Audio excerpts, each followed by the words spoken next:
This morning, we are joined by a company that is offering the students a chance to work at a decent wage. Ian Hyndman is managing partner of Dagaz Management Consultancy. Ian, good morning. Thanks for joining us. Good morning. Before we ask you what you're doing, do you want to introduce us to Dagaz Management Consultancy? Yeah, we're a small management consultancy, been on the go in Dubai since 2011. Started off with HR recruitment consultancy, and my side is more hospitality industry and franchising consultancy. And what are you doing when it comes to giving students work opportunity? Yeah, if I go back, I went to the Philippines on recruitment trips and was shocked at how many young students drop out before the end of their degrees. It's 39%. And so what we decided to do was to find an opportunity that would allow them to work a small amount of hours per month so it didn't impinge on their studies, but to give them financial security so they can see themselves through to the end of to graduation. How many are you employing? At the moment, we're onboarding a few more right now, so that'll bring us up to 80. And when you say a few hours to balance studies with work, what are we talking? Yeah, we limit the hours they're allowed to work because we don't want students to fail because of us. So we're looking at 50 to 75 hours a month typically, so they can maintain their studies. It's flexible time, so they choose which hours to work. All they have to do is log in once a day. When you say log in, this is because we're doing sort of remote business support services. Yes. We have clients around the world, and the benefit of the Philippines obviously is great standard of education, high quality of English, and so we're tapping into smart kids and helping them use their skills to get started in the workplace while they're still studying. What are you paying them compared to your full-time employees? We're paying about 2.5 times the minimum wage, so they basically get paid the same hourly rate. We don't have many full-time employees because the whole point is to try and support as many students as possible. I'm asking you this because obviously if I was going to play devil's advocate, I would think, but are you actually just getting employees at a lower rate because they're younger and not yet qualified? Yeah, no. We in the Philippines, we only have one full-time employee. And he basically graduated last year. So he went from being a part-time associate to the guy who's doing most of the work, frankly, in the Philippines. And they're all paid the same rate. Well, that was going to be my question. Post-graduation, what happens then?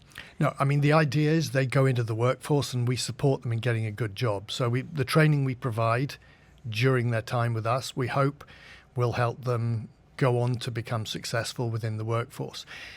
We will employ more full-time as we grow, but really that's not what we're looking for. We're looking to help them. They tend to be IT and business graduates, so we help them steer them into a future career. So this is the scheme at the moment. Where would you like to take it? What would you like to do with it? Well, I mean, it's growing fast, so we'll carry on with the Philippines. We're about to start looking for people here, so that we can provide specialist services that are relevant here. And obviously Arabic language is one. Mystery shoppers and things like that we do as well. But for the foreseeable future, the bulk of the students that we support will be in the Philippines. Does it make financial sense to do that here? You've got quite a different economic picture when it comes to labour in the UAE. It'll never be on the scale that it is in the Philippines because of exactly that issue.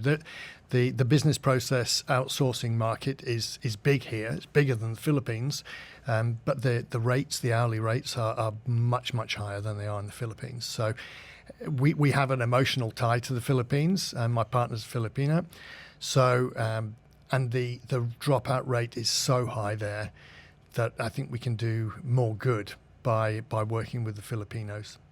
Presumably the success of this scheme, how far you can take it, how many people you can offer work to, depends on your success as a business. Yes, and it also depends on the success of our clients. And actually growth is driven more by them. So this year is going to be the big year.